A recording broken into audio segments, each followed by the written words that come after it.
On my wedding day, just moments before I walked down the aisle, my sister Serafina cornered me. In front of my parents, she sneered, "Wearing that general's uniform? Trying to prove you're not woman enough for a dress?" She didn't know my real family was waiting outside, all 500 of them. My name is General Tenna Floyd. On my wedding day, I stood before a full-length mirror, not in silk or lace, but in the deep, midnight wool of my Marine Corps dress blues. Here, in the hushed, wood-paneled quiet of the preparatory room at the Quantico Chapel, the uniform felt like a second skin. On my shoulders, 4 silver stars gleamed, a familiar, reassuring weight. Each star was a decade of my life, a promise kept, a battle won, a life I couldn't save.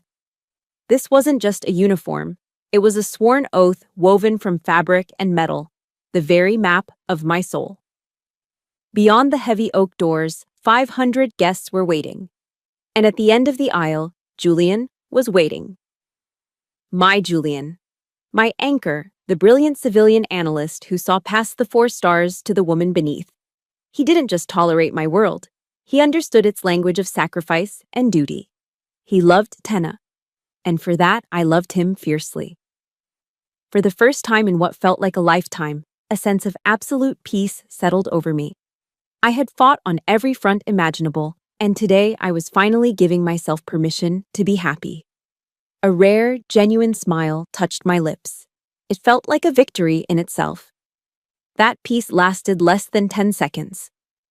My phone buzzed against the polished wood of the vanity, a sharp, intrusive sound. My sister, Serafina. I had prepared myself for her usual brand of sarcasm, a text laced with just enough poison to sting. I had not, however, prepared for this level of raw cruelty. I picked it up.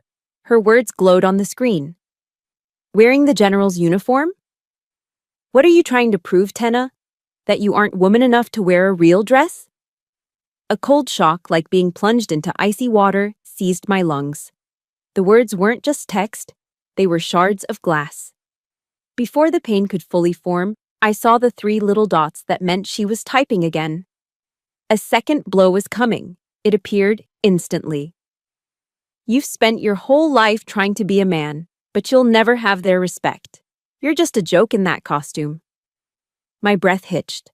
The 4 walls of the elegant room seemed to shrink, closing in on me. Costume, joke. Her words weren't just an insult, they were an erasure.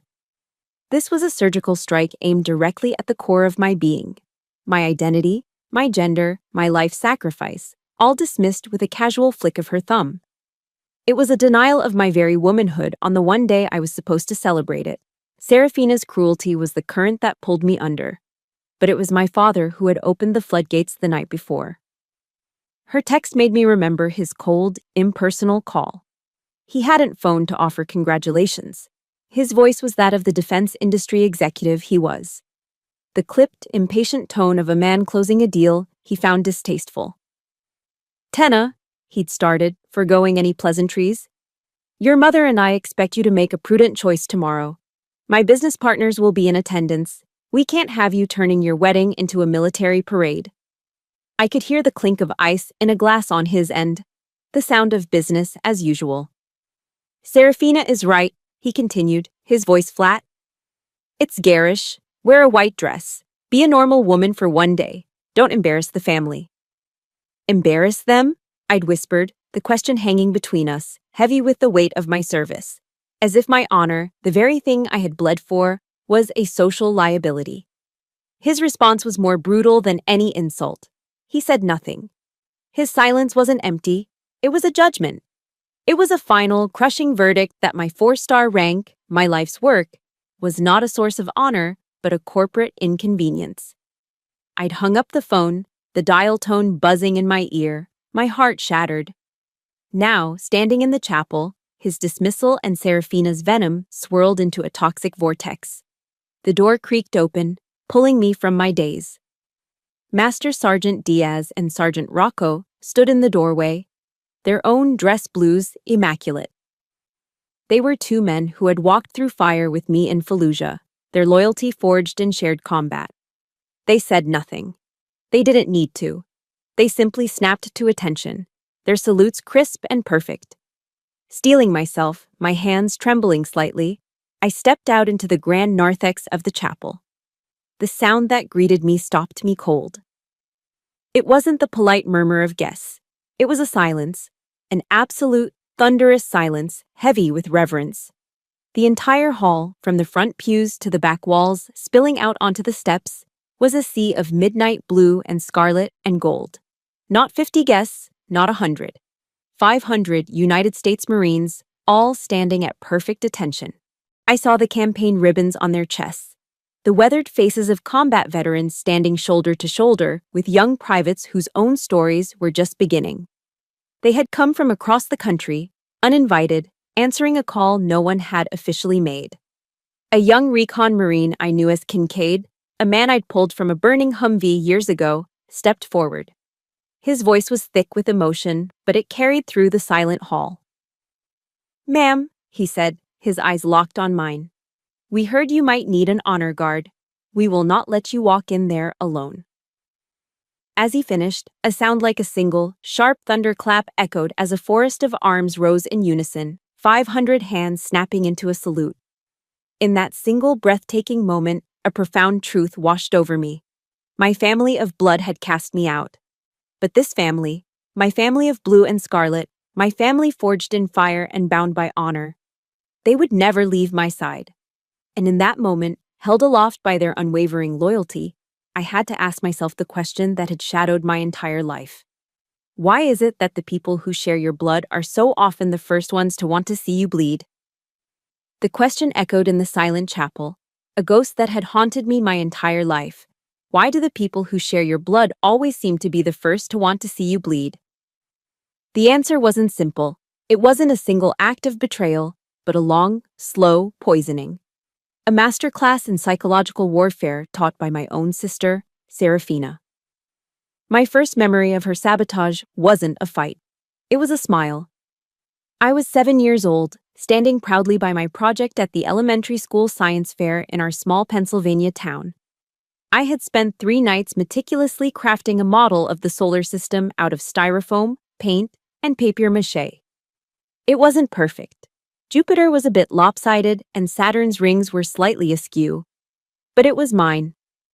My teacher, Mrs. Davison, was praising my work, her kind words making my small chest puff out with pride. Serafina, who was 9, stood beside us, beaming with a smile so sweet it could have melted butter.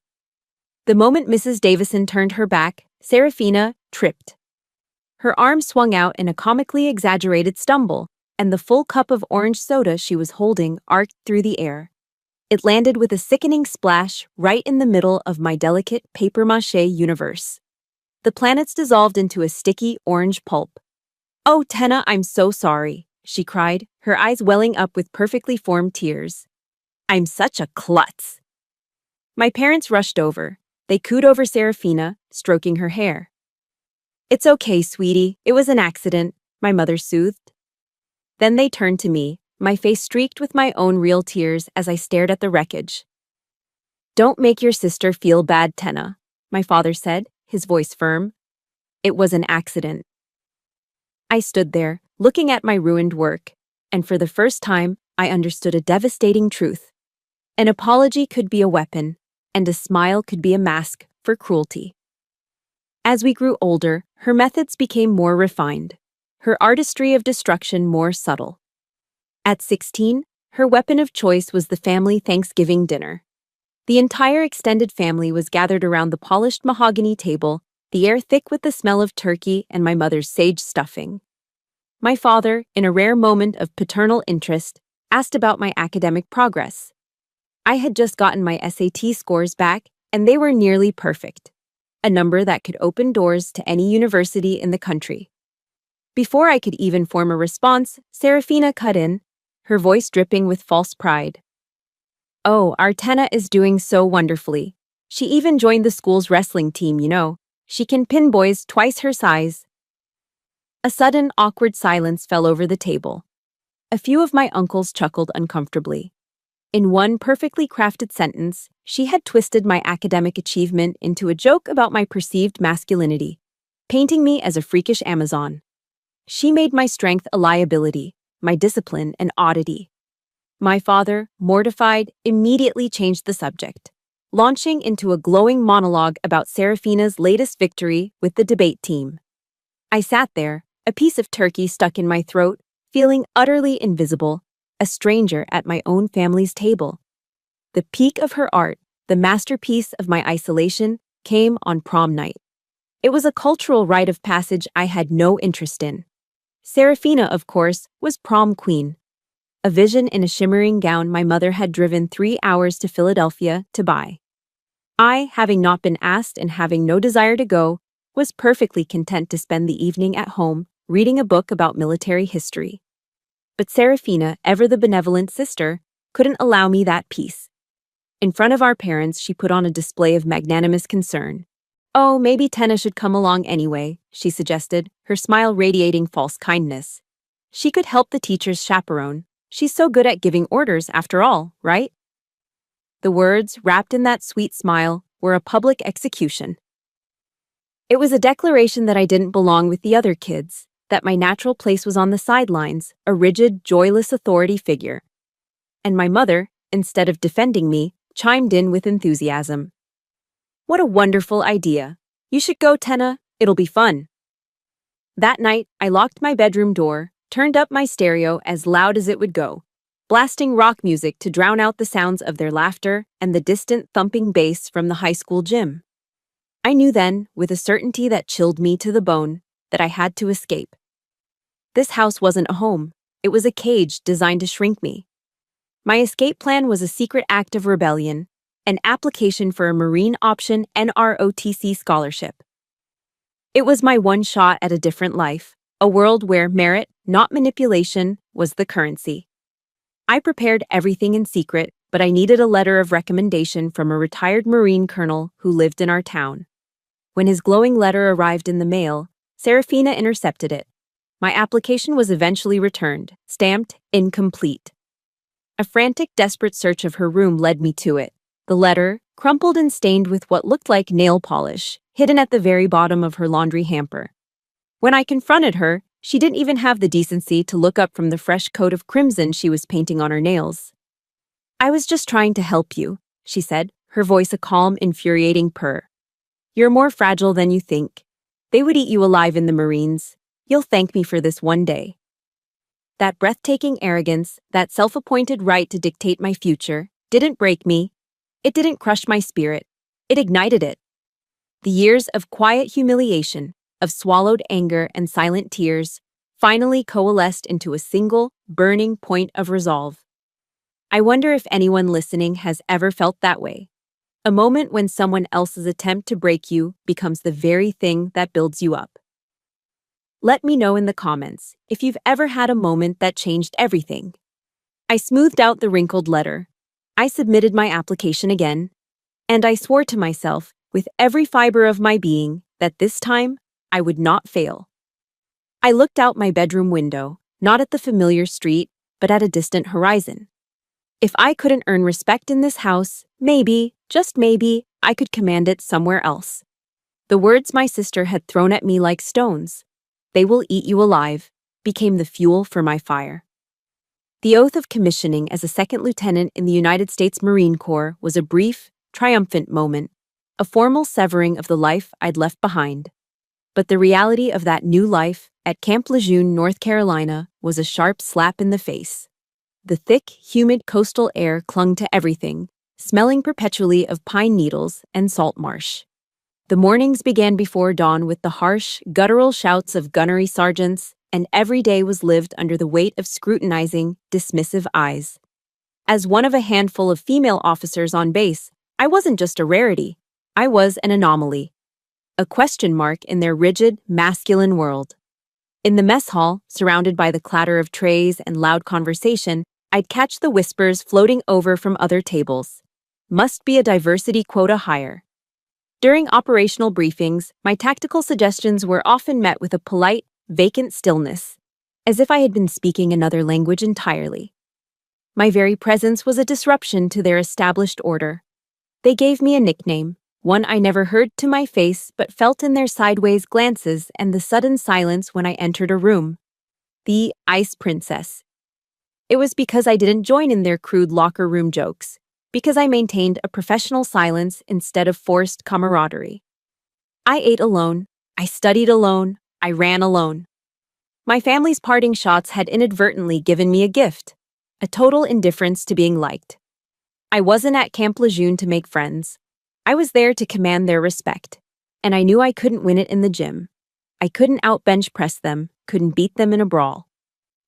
So I resolved to outthink, outwork, and outlast every single one of them. My battle wasn't one of muscle. It was a quiet, relentless war fought with numbers, strategy, and sheer, stubborn persistence. I was the first officer to arrive at the battalion offices each morning, the smell of stale coffee my only welcome, and the last one to leave, long after the Carolina moon had risen.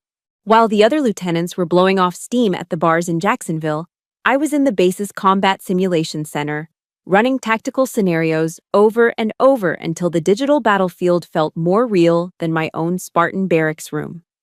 My tactical reports were flawless, my logistical plans airtight, every detail cross-referenced and verified.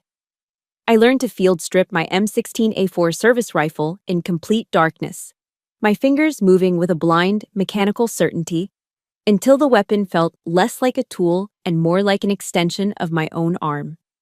I didn't waste energy on words. I didn't argue or explain. I let the results of my work scream for me. The true test, the trial by fire, came during a grueling 3-day land navigation course set deep within the swampy, unforgiving forests of coastal North Carolina. It was a rite of passage, designed to break you down and see if you could find your way back. My nemesis was a fellow lieutenant named Decker, a swaggering, smug officer who seemed to take my existence as a personal insult. On the first morning, as we were issued our gear, Decker, with a sly grin, accidentally swapped my map with a faulty one and handed me a compass he'd tampered with, its needle subtly but critically misaligned. His plan was transparent. He wanted to see me fail spectacularly. He wanted me lost, alone, and forced to radio for a humiliating rescue. I didn't realize I'd been sabotaged until dusk on the first day. The setting sun cast long, deceptive shadows through the dense pine trees, and the coordinates on my map refused to align with the terrain. A cold knot of fear tightened in my stomach as the sky bruised from orange to purple and the first drops of a cold rain began to fall. Panic, cold and sharp, rose in my throat, but it was immediately consumed by a white-hot surge of anger. I was alone, in the dark, with no map and no compass. But I wasn't helpless. Serafina had tried to sabotage my future by hiding a letter. Decker was trying to sabotage my career by hiding the path. The pattern was the same. The rage gave me clarity. I had the stars, which were just beginning to pierce the cloud cover. I had the prevailing wind. And I had a memory for detail that bordered on photographic. I had spent my lonely nights reading not just military history, but books on astronomy. I found the North Star. I oriented myself, and I began to walk, pushing through tangled undergrowth and wading through knee-deep, murky water, the thorns of saw palmettos tearing at my fatigues and my skin.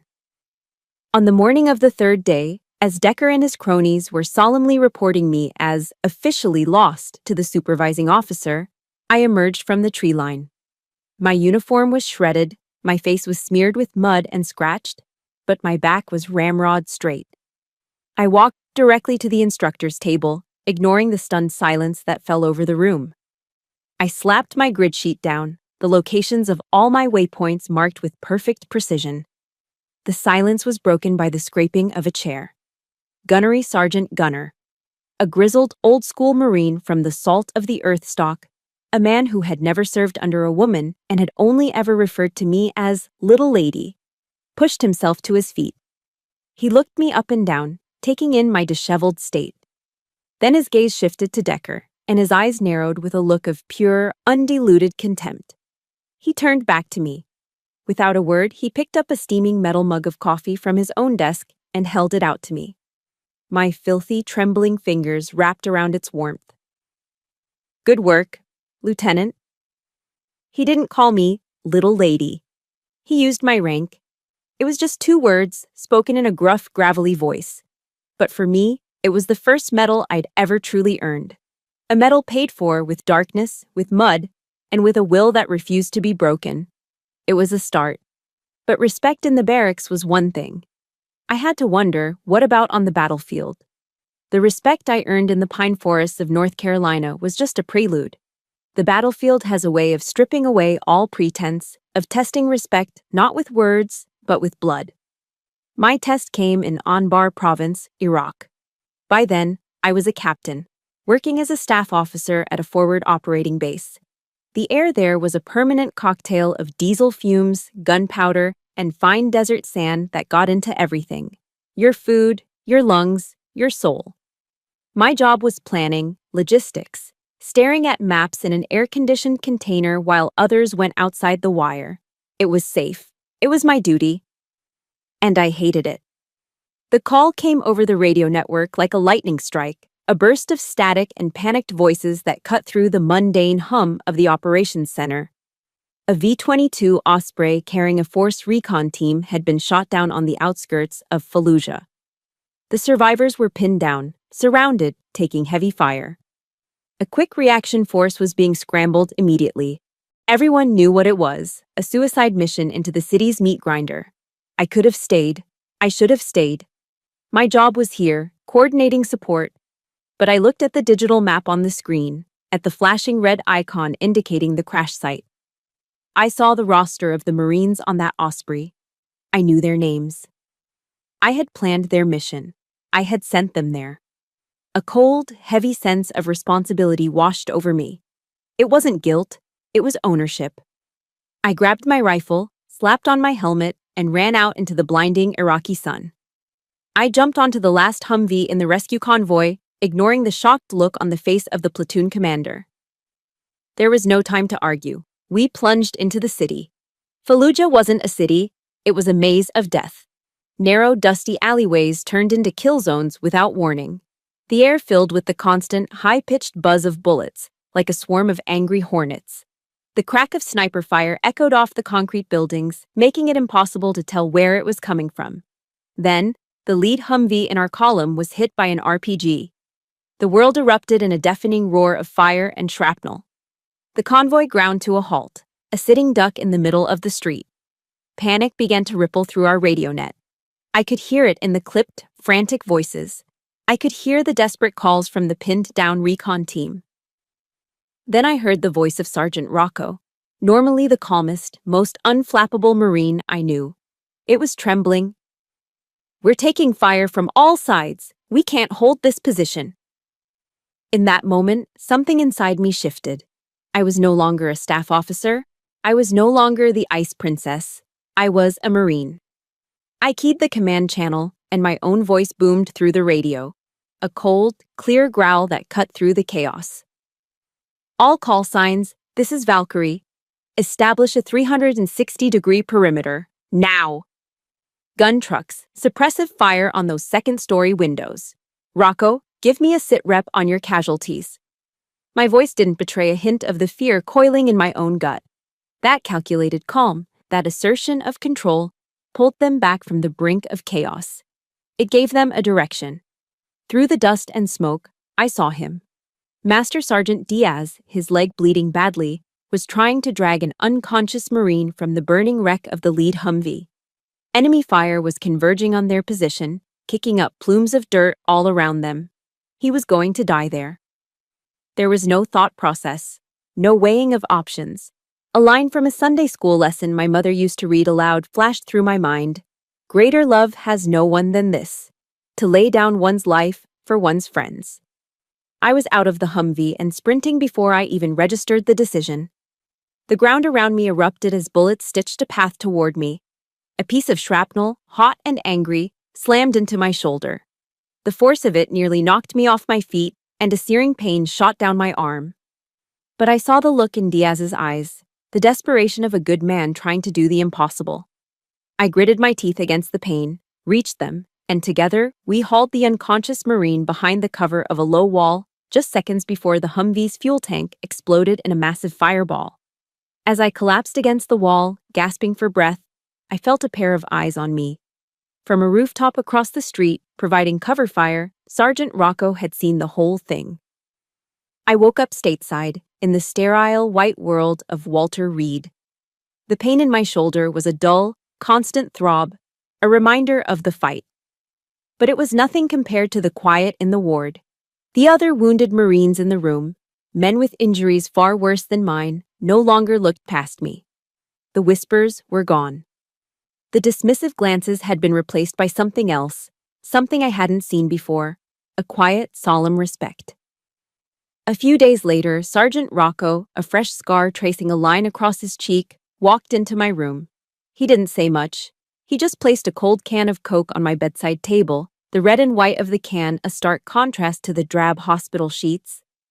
"Thanks, ma'am," he said, the word ma'am sounding different than it ever had before. It wasn't just a formal address. It was an acknowledgement. Later, I started hearing it.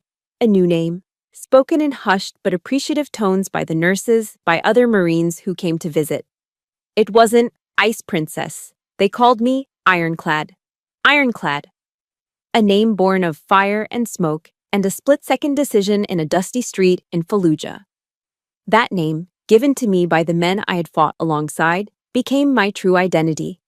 It was more precious than any medal, more valuable than any star on my shoulder. It was a name I had truly earned. The weeks I spent at Walter Reed National Military Medical Center were a strange paradox of pain and peace. My shoulder ached with a deep, grinding throb, a constant reminder of the shrapnel still embedded near the bone.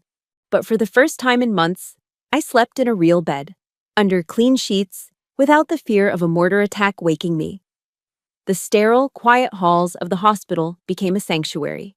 The other Marines in the ward, men carrying scars far more grievous than my own, no longer looked through me. The ranks and formalities dissolved, replaced by a shared, unspoken understanding. We were a brotherhood of the broken, sharing silent nods over morning coffee, trading stories of physical therapy nightmares, and finding comfort in the quiet company of those who knew the cost of war without needing to say a word.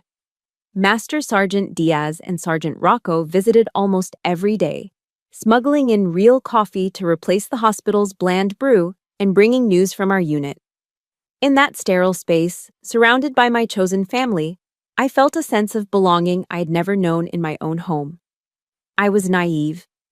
I let myself believe that perhaps the hardest war, the one against my own family, had been left behind in the dusty alleys of Fallujah.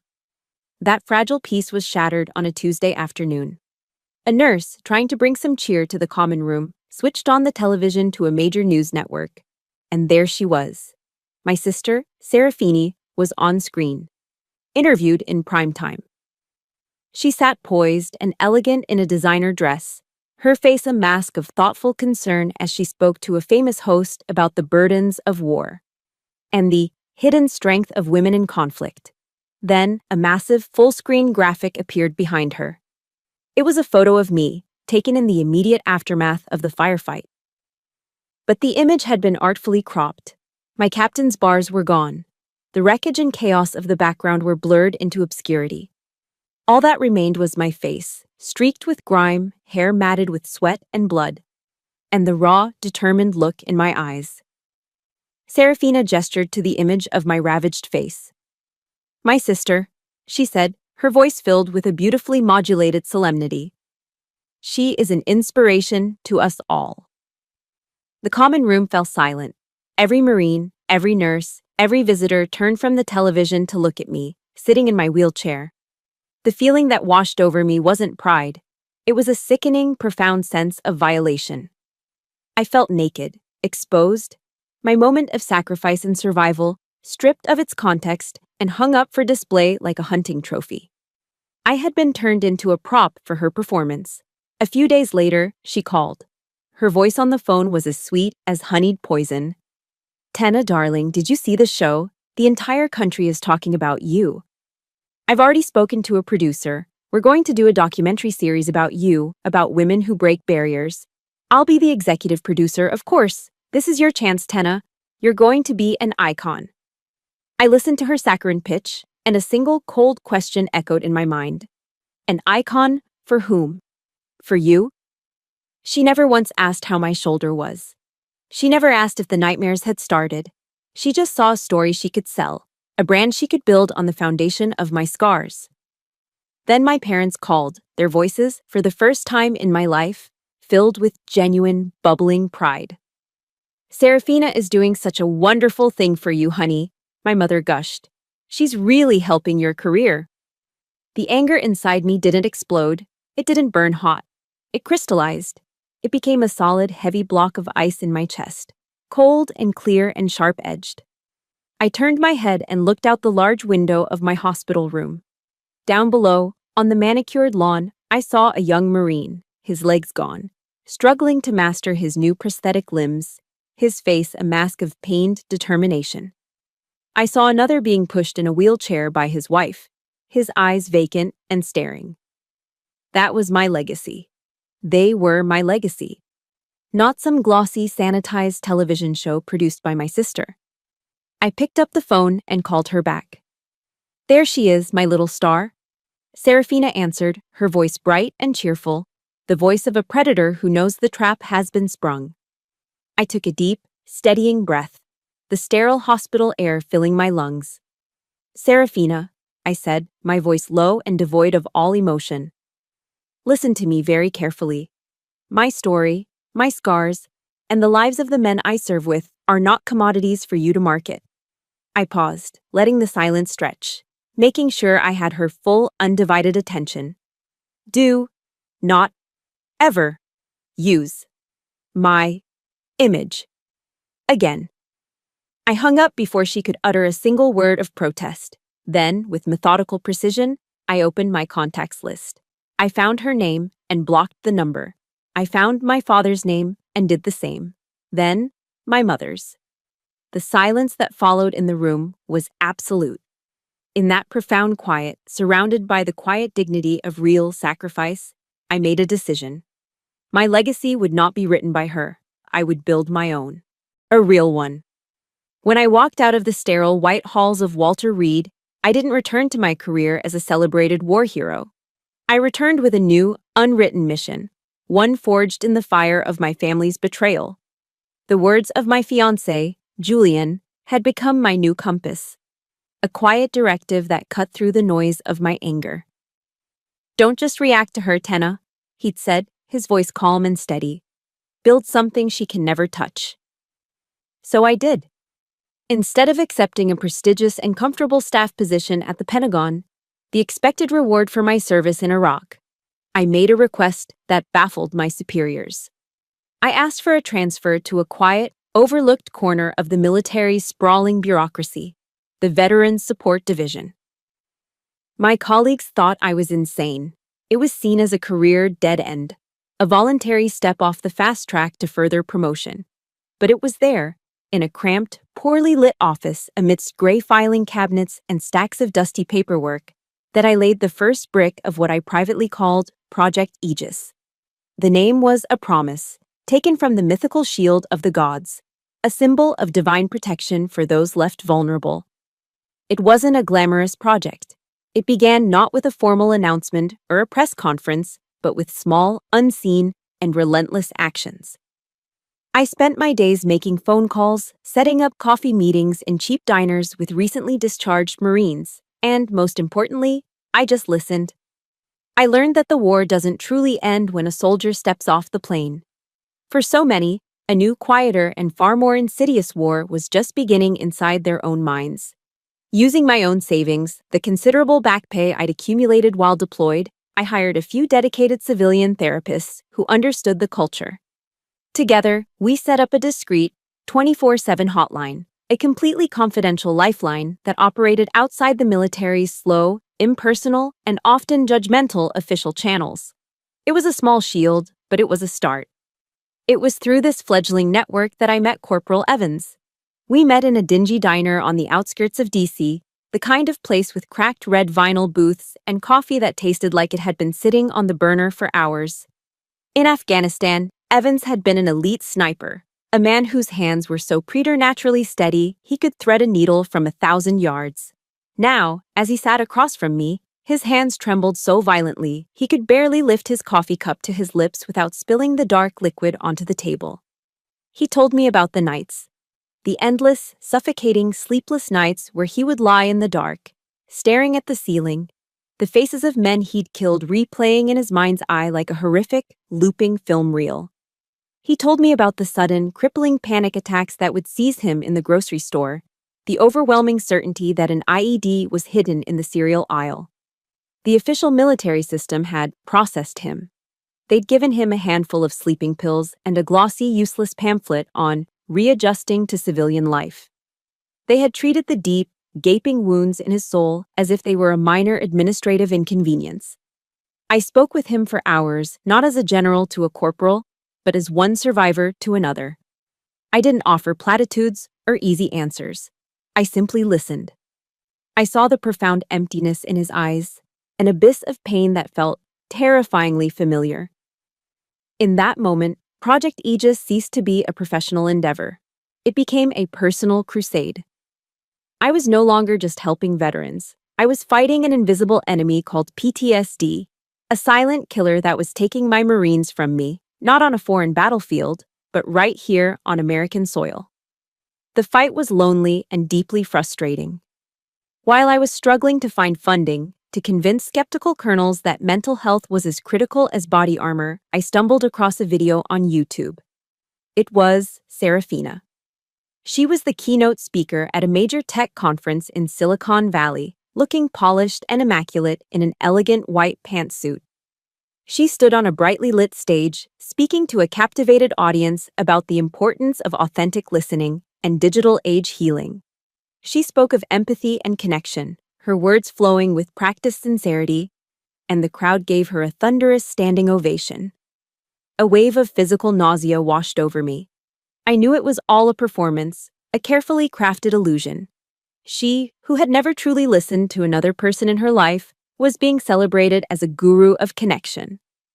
The jarring contrast between her slick, empty rhetoric in a California auditorium and my quiet, desperate battle in a greasy spoon diner in D.C. was obscene.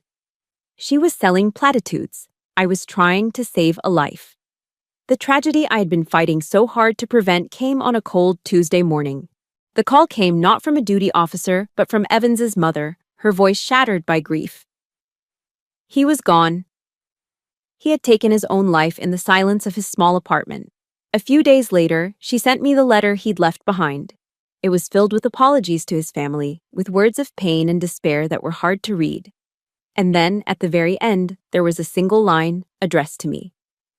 General Floyd was the only one who ever made me feel like I was seen, even just for a moment. The words on the page blurred through my tears.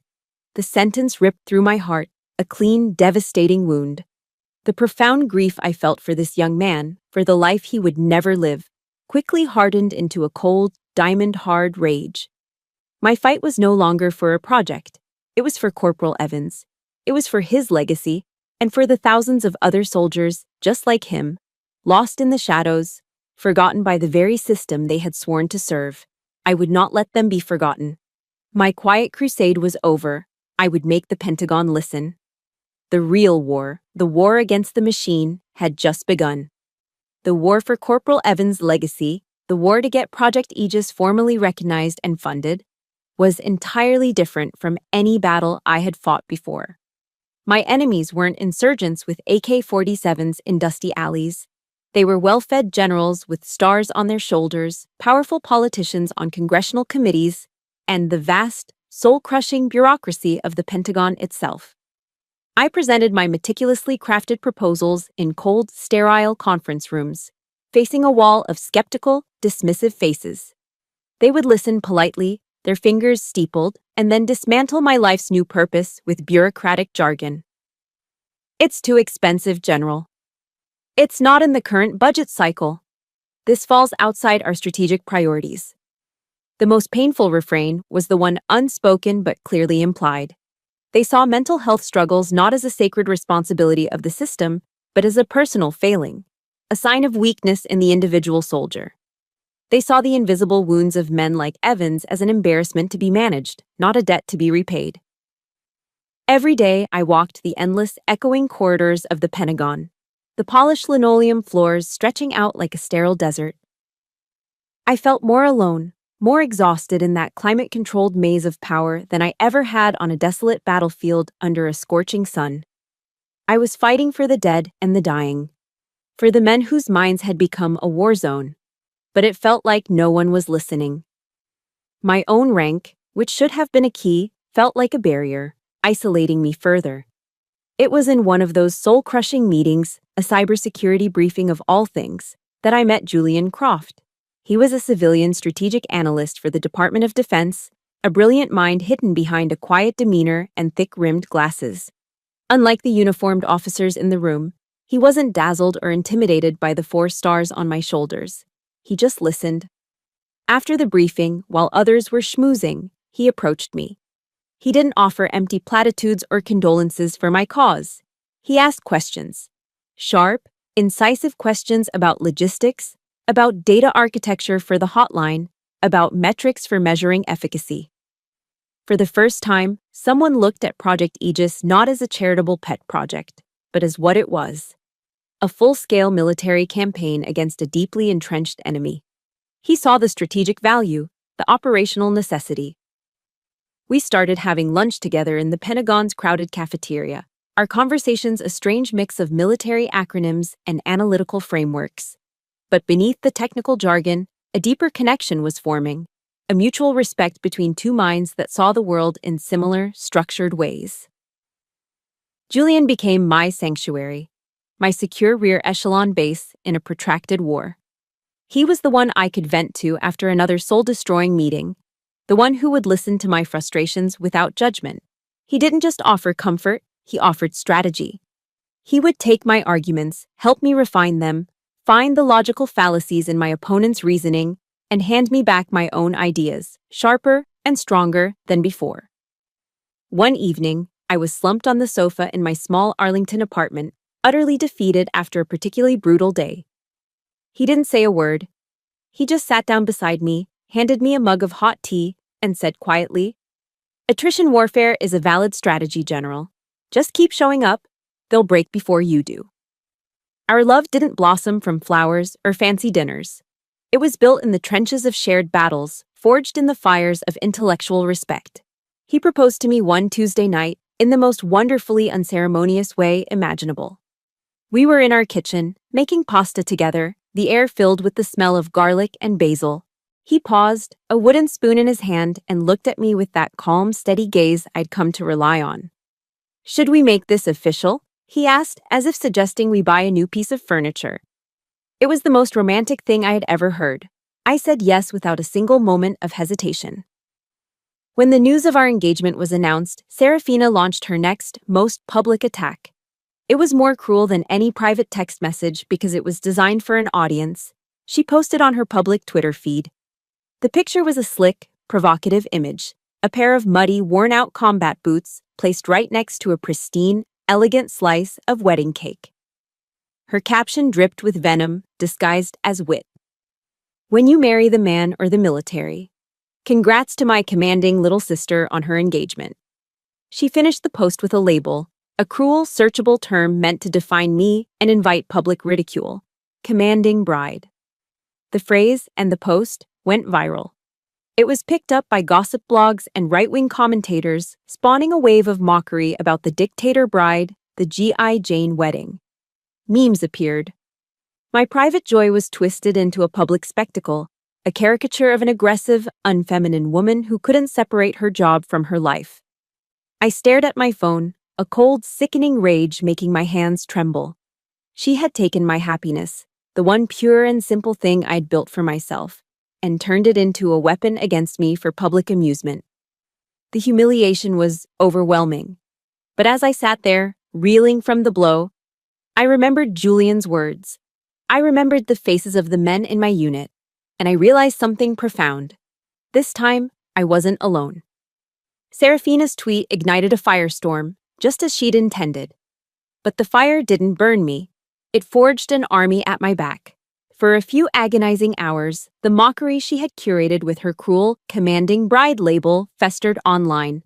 a digital stain I felt personally. But then something incredible, something powerful, began to happen. A counter-offensive, launched not from a command center, but from the living rooms, offices, and hearts of the American military community.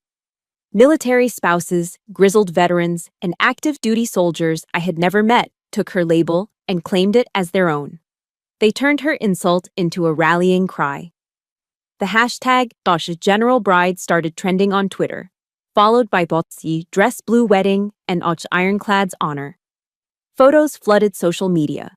Women in uniform on their wedding days, their faces beaming with pride. Men standing proudly by their servicewomen partners, their salutes sharp and respectful. My official Pentagon email was inundated with hundreds of messages, not just from Marines I knew, but from soldiers, sailors, and airmen from every corner of the country, all with the same unwavering message: we stand with you. They offered to fly in on their own dime to stand guard at my wedding. The uniform, the very symbol Serafina had tried to weaponize as a mark of shame, had become my flag, a banner under which all the respect I had bled for was now gathering into an undeniable force. My only public response to the storm was a single, defiant act of quiet dignity. I posted a clean, simple photo of my dress blue uniform, hung and ready, on my private Instagram account. The caption was 7 carefully chosen words. This is what honor looks like. The day of my wedding arrived, a crisp, brilliant autumn day in Virginia.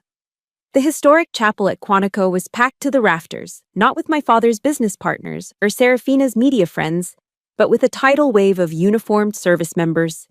It wasn't 50, it was 500. 500 men and women in their immaculate dress uniforms, a breathtaking sea of midnight blue and scarlet and gold. They filled every pew, stood shoulder to shoulder in the aisles, and spilled out into the narthex, their presence a silent, powerful testament. They had come on their own, no invitations required. From my hiding place in the preparatory room, I peeked through a crack in the door. I saw my parents and Serafina in the front pew, the space reserved for family. They looked small, fragile, and utterly out of place, 3 drab sparrows lost in a magnificent forest of eagles. They were islands of civilian clothing in a vast ocean of military honor. I could see the visible shock on Serafina's face, her perfect, media-trained composure finally cracking. Her skin, usually glowing, was pale. Her eyes were wide with a disbelief that bordered on panic. She had intended for me to be the spectacle, the joke. Instead, she had become a front-row spectator to a stunning display of my power. A power she could never understand because it wasn't given or inherited. It was earned. I stood behind the massive oak doors, my heart hammering against my ribs, not with fear, but with a profound, surging anticipation. This was no longer just a wedding. It was a declaration. When the moment came, the chapel doors swung open. But there was no gentle swelling melody from the pipe organ. Instead, the air was split by a sound far more sacred to my ears. A single, powerful, unified roar from 500 throats. A sound that shook the very foundations of the old chapel. A sound of absolute respect. General, on deck! Instantly, as one, the entire congregation rose. It wasn't a shuffling, polite gesture. It was a single, fluid movement. A forest of bodies snapping to the position of attention. 500 hands raised in a crisp, simultaneous salute, held in a silence so absolute, so heavy with reverence, it was deafening. It was the sound of loyalty. It was the sound of family.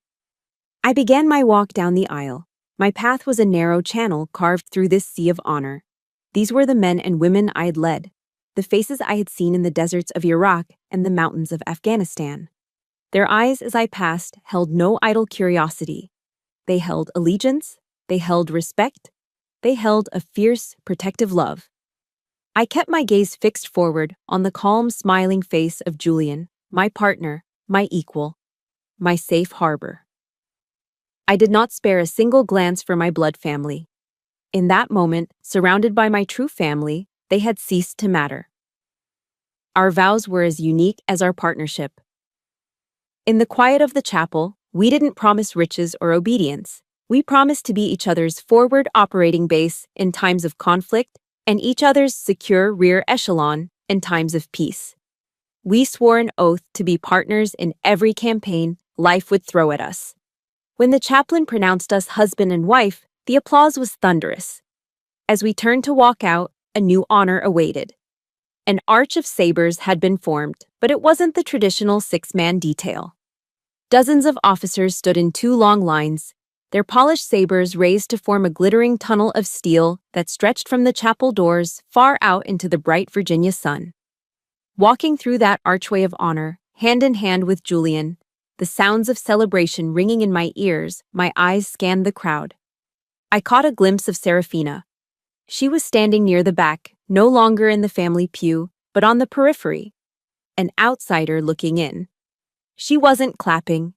Her hands were clenched at her sides, her face a pale, frozen mask of defeat. Our eyes met for a fraction of a second.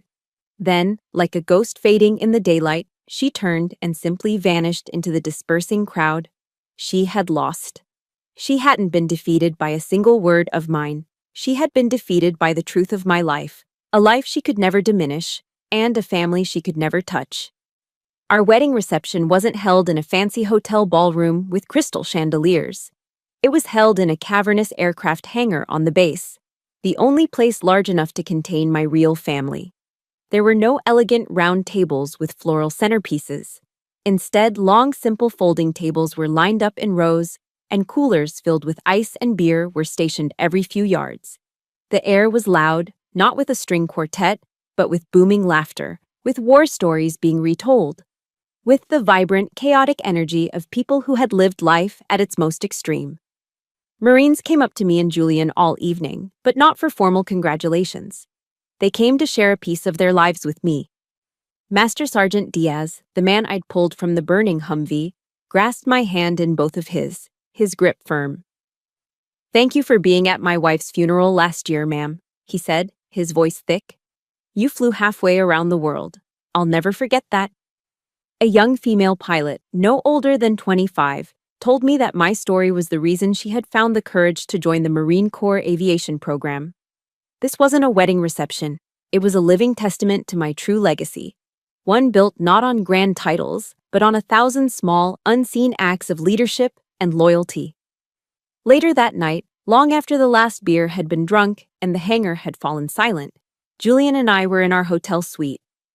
The adrenaline of the day had faded, and in its place, I didn't feel the triumphant thrill of victory I'd expected. Instead, I felt a strange, hollow emptiness. The lifelong war with Serafina was finally over, and its conclusion had left a profound silence in my soul, like the ringing in your ears after a loud explosion ceases. It was the quiet of an empty battlefield. Julian, of course, saw it immediately. He came and sat beside me on the edge of the bed, not saying anything, just taking my hand in his. His presence was a silent anchor in the swirling sea of my emotions. "I feel empty," I admitted, the words barely a whisper. He nodded, his gaze full of understanding. "Every war has an aftermath, Tenna," he said softly. "You've been conditioned to fight for so long. Now, you have to learn how to live in the peace you've won." His words were simple, but they cut to the heart of it. I had won. But victory had also come with a loss. The loss of a sister, even a toxic one. The final, definitive death of a hope I hadn't even realized I was still clinging to.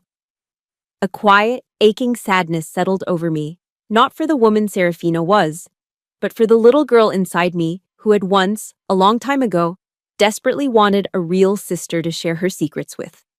My parents had slipped away right after the ceremony, without so much as a goodbye. Their departure was less of a surprise and more of a quiet confirmation of what I already knew. The next morning, I sat alone by the window, watching the calm gray waters of the Potomac River flow steadily toward the sea. I took out my phone and opened my contacts list. I scrolled to their names, father and mother. I had kept their numbers for years, through every deployment, through every silent holiday, holding onto a microscopic sliver of hope that one day they might call just to say they were proud. But that day would never come. Their actions at my wedding were the final proof. I took a deep breath, a long, slow exhale that felt like I was releasing decades of pent-up waiting. Then, I performed a small symbolic ritual of liberation. I deleted their numbers. There was no anger, no hatred, just a quiet, serene acceptance. It was time to stop waiting for something that would never arrive. It was time to write the final chapters of my story, untethered from their approval. Just as I pressed delete on my mother's contact, an email notification pinged on my screen. My heart clenched. The subject line was a single, jarring word. Serafina. I braced myself for another attack, another volley of vitriol.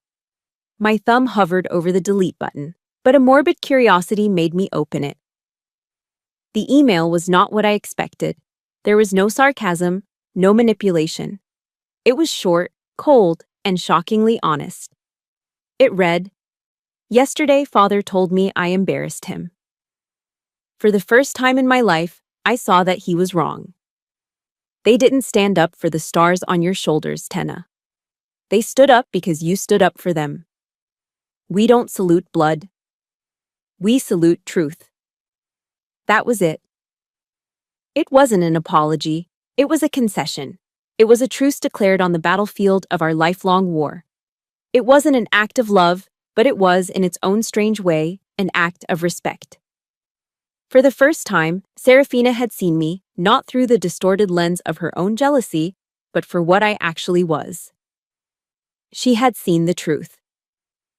And that, in the quiet of my hotel room, with the river flowing endlessly outside, was the closure I never knew I needed. Years passed. The wars in Iraq and Afghanistan faded from the headlines, replaced by new conflicts and new challenges. I now stood in my office on the E-ring of the Pentagon, a place that had once been my personal battlefield of bureaucracy. From my window, I had a clear view of the Washington Monument, a stark, white needle piercing the sky. The office was no longer a place of struggle. It was my command center. Project Aegis was no longer a fledgling side project funded by my savings. It had become a fully institutionalized, multi-million-dollar program, a mandatory policy across all branches of the armed forces. It had saved thousands of lives, not with bullets, but with counseling, with compassion. With the simple, revolutionary act of seeing a warrior's invisible wounds and treating them with honor. I no longer had to fight for a seat at the table in these conference rooms. Now, I was the one who chaired the meetings, implementing the kind of ethical, empathetic leadership reforms I had spent my entire career fighting for.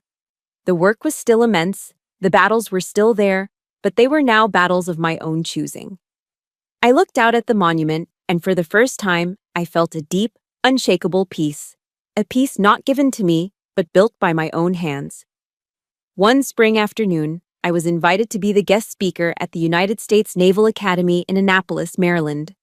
Standing before thousands of bright-eyed midshipmen, the future leaders of the Navy and Marine Corps, I didn't speak of tactics or strategy. I didn't recount tales of battle. I spoke about the true cost of leadership, about the profound sacred responsibility a commander has for the mental and spiritual well-being of their troops. I spoke about Corporal Evans. I told them that the bravest thing a leader can do is not to charge into fire, but to create a space where their people feel safe enough to admit they are hurting. When I finished, the entire hall rose to their feet in a wave of applause that felt like a validation of my life's work. As my eyes scanned the vast audience, they landed on a familiar face in the guest section. It was Serafina. She was no longer the smug, perfectly polished media star. She looked older, her face softer, stripped of its usual armor of irony. She too was standing, and she was clapping. Our eyes met across the crowded hall for a long moment. No words were exchanged, none were needed. It wasn't forgiveness, it was something more honest. It was respect. A respect that had been paid for with a lifetime of pain and persistence. After the speech, as I was shaking hands, a young, sharp-looking Marine captain approached me. She had a firm handshake and a pair of eyes that shone with unwavering determination. "General Floyd," she said, her voice clear and steady. "My name is Captain Eva Rostova. My father is Master Sergeant Diaz." My heart seemed to stop for a beat. I remembered Diaz vividly. his desperate eyes in the smoke of Fallujah. He told me the story of the day you saved his life more times than I can count, she continued, a small smile playing on her lips. He said you were the definition of what a leader should be. When I was born, my mother gave me the middle name, Tenna, after you.